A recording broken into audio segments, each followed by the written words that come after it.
Hi, this is John Harcher. Welcome to episode 47 of Valleys of Numenor. So Marvel lets go of Conan the Barbarian at the turn of the century, but a new company steps up to try their hand at it. And they do well, at first. But when they tried to capture a new audience, the endeavor ended in failure and the Cimmerian was left homeless again. But Marvel came calling once more, and he returned to his first home. You know that old saying, you can't go home again.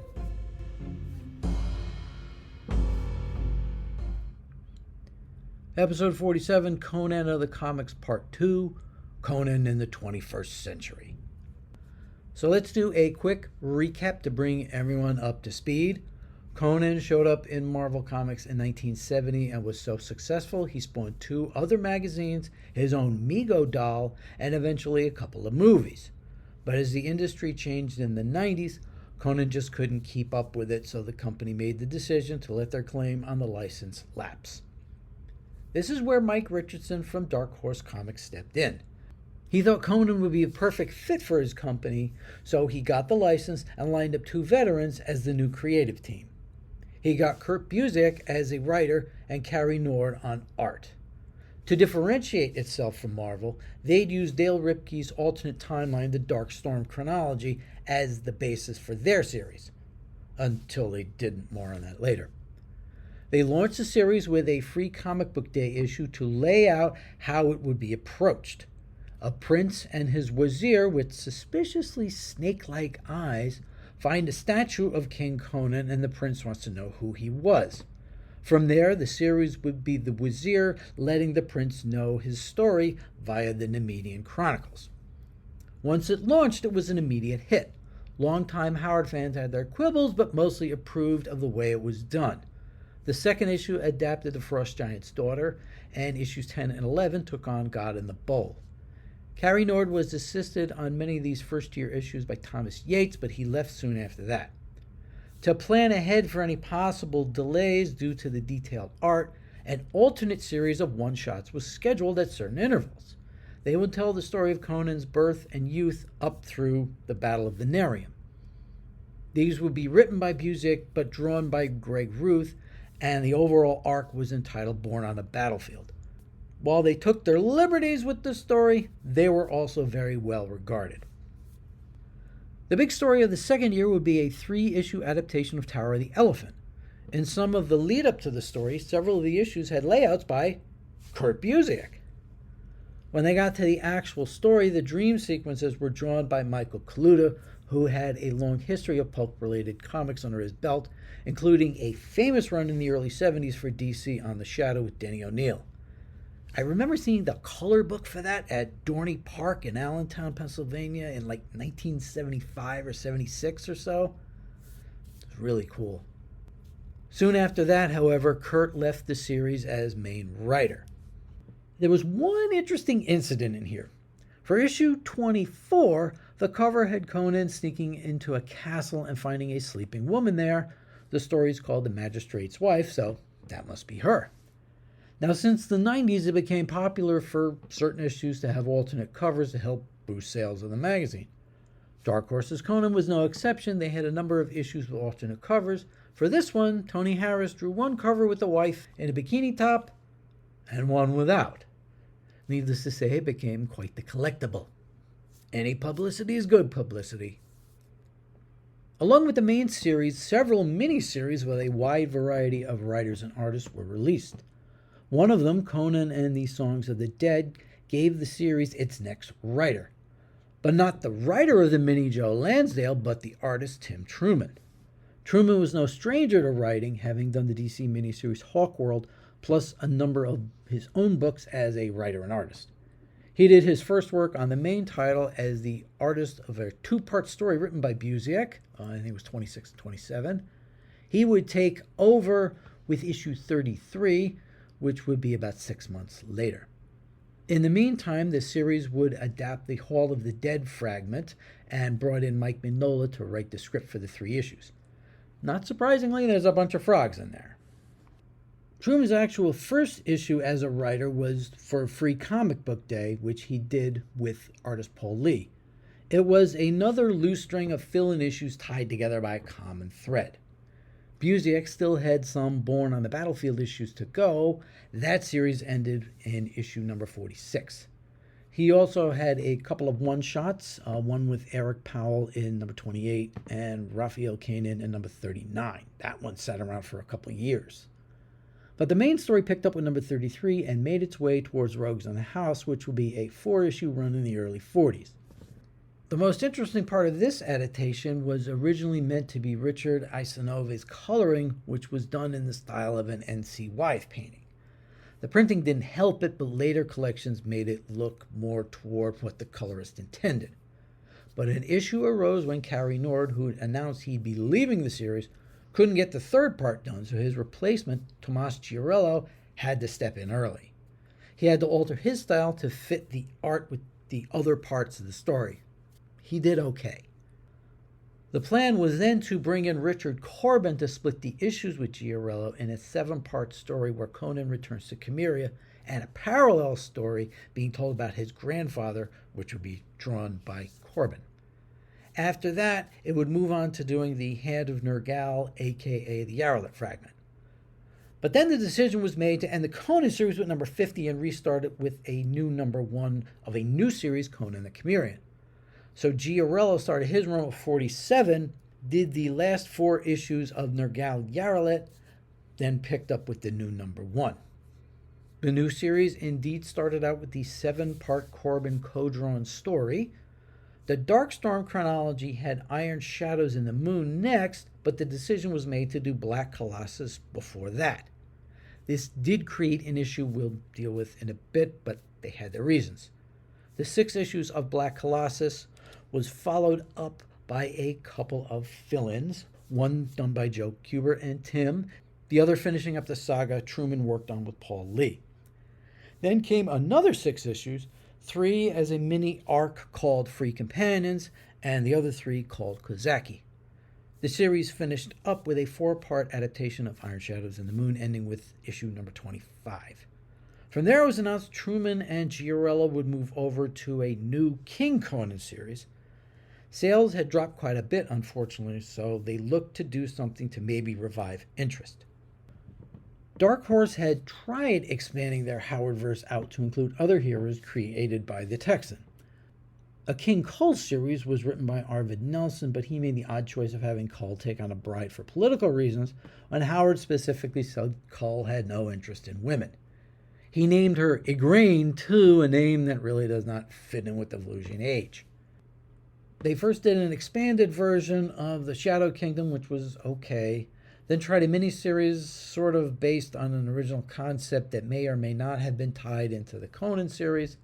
Then they did a Cat and Skull mini, which left out the final bit of the story, which is like leaving out the nobody's perfect joke in Some Like It Hot. It's that type of thing. Like, you don't do that. Solomon Kane had 2 minis written by former Conan editor Scott Alley. His idea, however, was to start off adapting some fragments and lesser-known stories which didn't capture the audience's attention.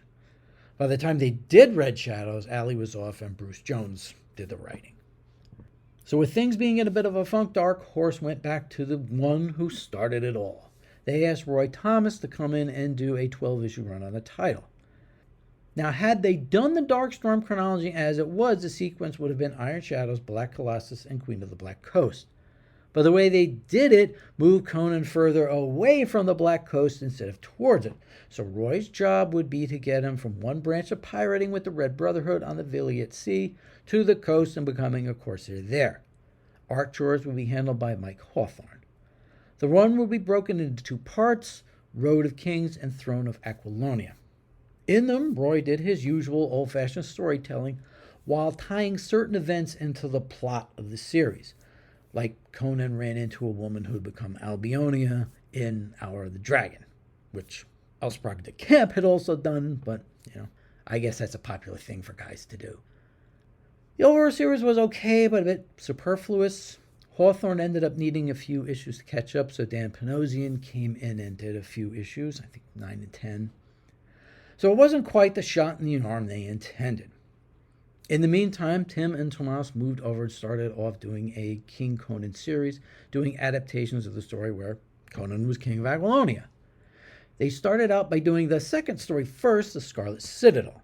The idea was that Conan would be telling the stories to his scribe Priamus, and the implication is he was at least one of the authors of the Numenor Chronicles. Now earlier, the Prince Wazir story, which was basically abandoned at this point, had implied Queen Zenobia was at least one of the authors of them. That wouldn't be the only thing changed about the Queen, more on that in a bit. But the series was extremely well received, making fans wonder why these two wouldn't be working on the main series and its big upcoming adaptation of Queen of the Black Coast. But not to worry, Dark Horse had that all figured out. A new series would begin entitled Conan the Barbarian, and it would adapt the story of Conan and Baylit. As writer, Dark Horse selected Brian Wood. His previous work for the most part wasn't an obvious fit for Conan, but his series Northlanders showed he could handle some rough material. It was also announced that the artist would be his frequent collaborator, Becky Cloonan. Again, not an obvious fit, but she'd bring a different approach to the material. Fans were apprehensive, but hoped for the best. It was stated the series wouldn't heavily rely on anything that came before it. Then it was revealed that the only Howard story Wood had ever read was Queen of the Black Coast, which he'd done after getting the job. Howard scholar, my buddy Deuce Richardson, reached out to Wood to welcome him aboard and let him know if he needed anything, he and others would be available to help. The outreach was met with indifference at best and outright dismissiveness at worst. This did not bode well. So issue number 1 hit the newsstands, and this was not your father's Conan. There were several changes to the story, not things that needed to be changed, but they did it anyway. Cloonan's art was interesting. She made Baylit almost a pale vampire. I thought they were going to do a horror-type take on the story. I gave them too much credit. But in retrospect, the first 3 issues weren't that bad of a beginning. Then they announced the next 3-issue arc would have another artist. The 25 issues of the series would have a total of 9 different artists of widely varying styles. You went from Mirko Kolak with muscular, detailed line work to Vasily Lolos's style, which is unique. Plot-wise, after the Tigris left Byzantia, they turned around and went right back. Then they sailed up to Chimeria, which isn't on the coast. Well, the idea was to meet Conan's mother. They did an interesting story where Baylit loses her child due to black magic. It was probably the best of the original stories of the run. I was kind of surprised Roy hadn't done anything like that, but guess that wasn't in the mindset at the time. Now, all that possible goodwill was tossed away in one issue. No, one frame of one issue. In issue number 13, Baylit flees away somewhere. Conan goes chasing after her. In the woods, Conan shoots an arrow into a fawn, which causes him to vomit. He was so upset about the loss of his child, he threw up after killing a baby deer. Yeah, right out of Howard. There are actually arguments in favor of this by saying Howard had Conan overcome with nausea at certain points. Yeah, after battling some demon from beyond all mists of time, And poor Mirko had to draw this. That was kind of the straw that broke the camel's back. Longtime fans abandoned the title, and this was before they reached the arc where Conan has a drug-induced dream about what his life would be like with Baylit as a normal married couple. I refer to this as the last temptation of Conan. The next to last arc was a generic temple robbery story. The Queen of the Black Coast story finished up in issues 22 to 25. This was okay, among the better issues of the series. Though it was odd, in the last issue, Conan runs into his version of Guinan, and she directs him, to do certain things. It's just odd. It was an era die-hard fans look forward to ending. On the other hand, Tim Truman and Tomas Giarella were crushing it over on King Conan. They followed Scarlet Citadel with Phoenix on the sword. Then came the biggie, Hour of the Dragon. 12 issues split into 2 parts, one using Howard's original title, the other using the DeCamp one, Conan the Conqueror. plenty of time to explore everything the novel had to offer. I do have one quibble with it, though. When talking about Zenobia, Conan tells Primus he decided not to make her his official queen because it would play into the old way of doing things with hereditary lineage and all that. To me, this kind of overthinks the whole issue from a modern perspective. The reason the whole story of Arrow the Dragon happened was because Conan did not have an heir, and look at the havoc that caused his people. Howard specifically mentioned this in his letter to John Clark. So to have Conan find a perfect bride, then try all kinds of ways to do something else about it, frankly doesn't make sense. But apart from this one issue, which doesn't affect the original story one iota, this is the definitive take on the story. Roy, you should have pushed for giant-sized Conan 5 and 6. Then you might have been fighting for the #1 spot yourself, too. In the meantime, Dark Horse had to figure out who would continue the story of Conan. Now, along with the two main series, they did a couple of separate minis to adapt two of the other original stories. One of the first minis was a version of Jewels of Gwalar done by P. Craig Russell. That's a darn good get, and the story spread over 3 issues is a great companion piece to the Barry Windsor Smith Red Nails. The second was for one of the longer Howard stories, People of the Black Circle.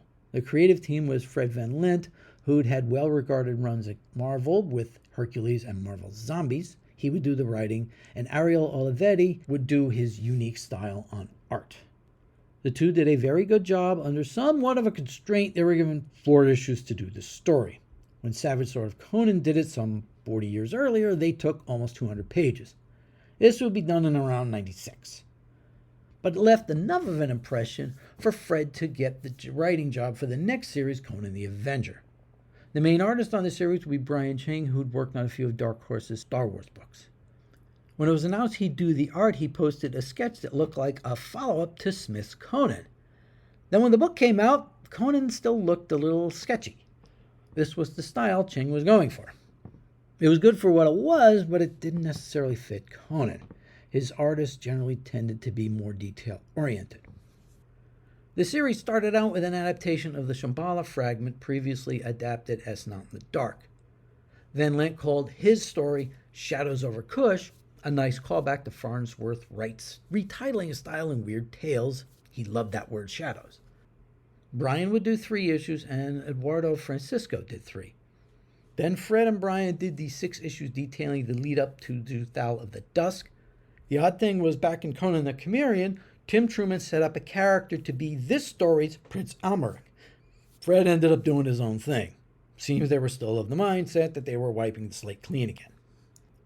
Once they got to the Zuthal adaptation, they changed artists again.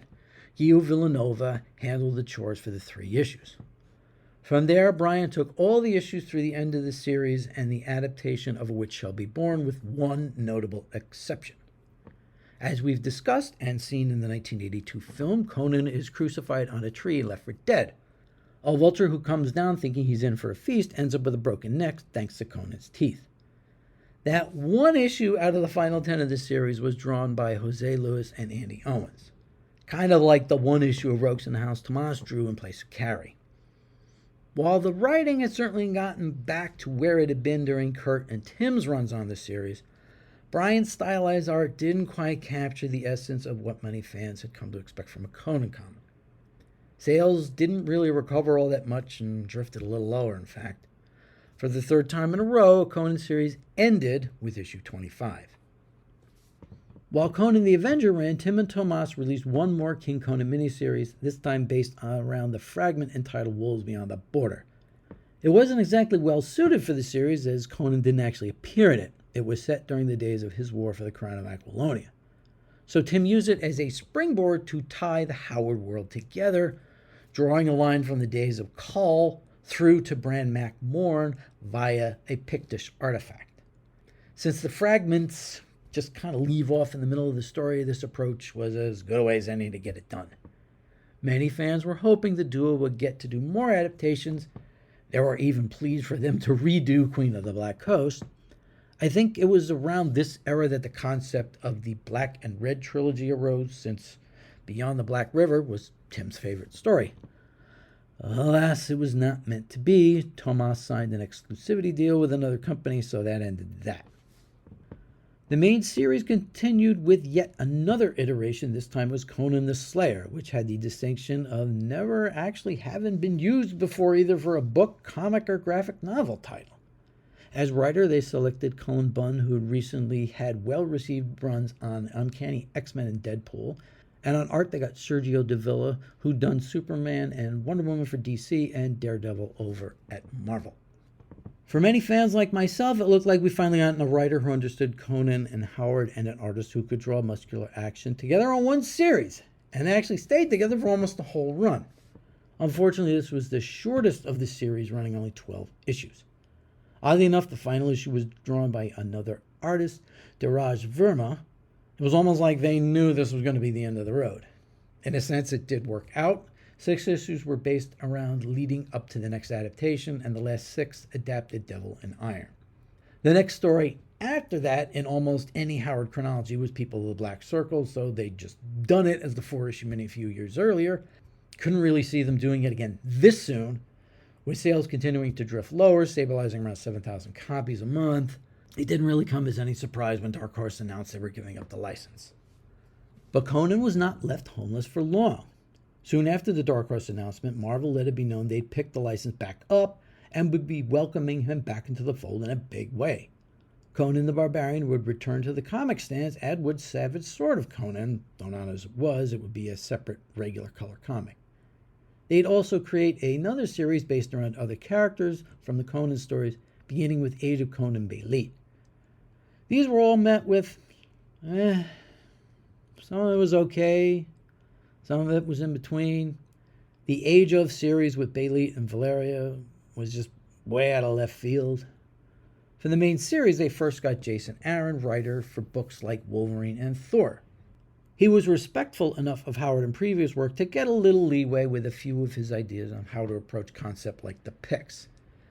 This leeway didn't last more than a minute.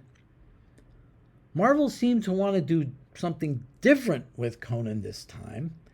In that vein, Conan appeared in the miniseries Avengers No Road Home, about a bunch of time-traveling heroes crossing paths with the Barbarian.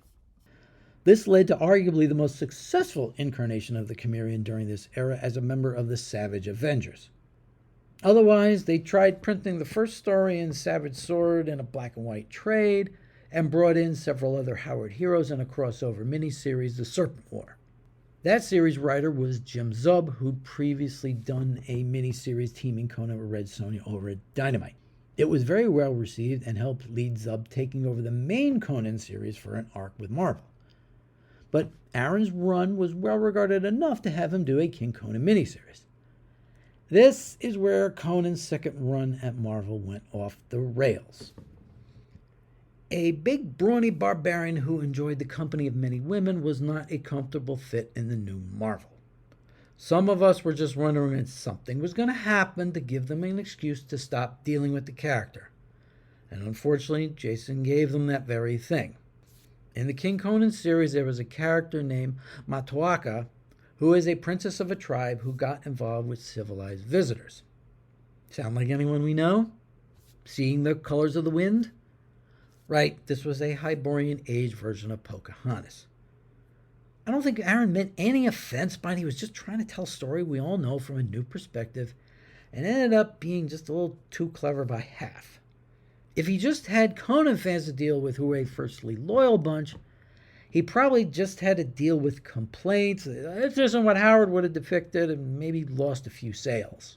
But he had to deal with the perpetually aggrieved crowd, and no amount of penance is enough.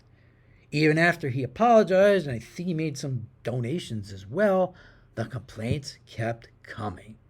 So Marvel decided to cut their losses after getting the main title to a Legacy 300. They ended the book. Then, after finding a way to get Conan out of Savage Avengers, they ended their license. Which was an absolute shame, because on the hardcover trade front, they were doing great with Conan. A series of Conan the Barbarian and Savage Sword of Conan omnibuses, or omnibi, were consistently strong sellers. They'd even been able to reprint most of the Dark Horse material, started a line of paperback epics, As I mentioned last episode, they were finally able to publish the full color version of Marvel's Hour of the Dragon, which Dark Horse had promised to do a decade and a half earlier. Plus, they got out collections for Marvel's work with Cull and Solomon Kane. Corey Seidemeyer did his usual excellent work on restoration and arranging what was in each volume. I wouldn't be surprised if Marvel actually got the Conan license to do the Omnibus series, because those they put a lot of work and care into. For the actual comics, they just didn't know what to do with them, or didn't want to do what everyone would expect you to do with them. Wouldn't be surprised if it was more of the latter. The one thing this group of issues established was that Jim Zub was probably the best choice to write Conan in the modern era. And it seems that Conan proprietor Frederick Malmberg agreed. When he found Conan a new home over at Titan Comics, the first person he announced was Jim Zub as writer. And so far, after 8 issues and a new magazine incarnation of Savage Sword gathering near universal acclaim, I just have one thing to say to Marvel. See, was that so hard? What the ending of all the Conan series show is when you take him too far away from his roots, you take him away from the audience, and even if you try to make things better, sometimes they don't come back. Conan the Slayer was as good a comic as Dark Horse had put out in years, but the audience had drifted too far away after too long of giving them a Conan they just didn't want. And the most success Conan had at Marvel was with guys like Wolverine and the Punisher. Jim's current work at Titan is right in line with the best runs of the past because he's doing his own thing, but he's able to keep Conan current while still remaining true to what the character's always been. Same thing goes for all the people who can't seem to figure out how to do a Conan TV series or movie. The stories about what Netflix was looking to do, thank God it didn't happen. Keep the character true to his roots and you'll never be disappointed.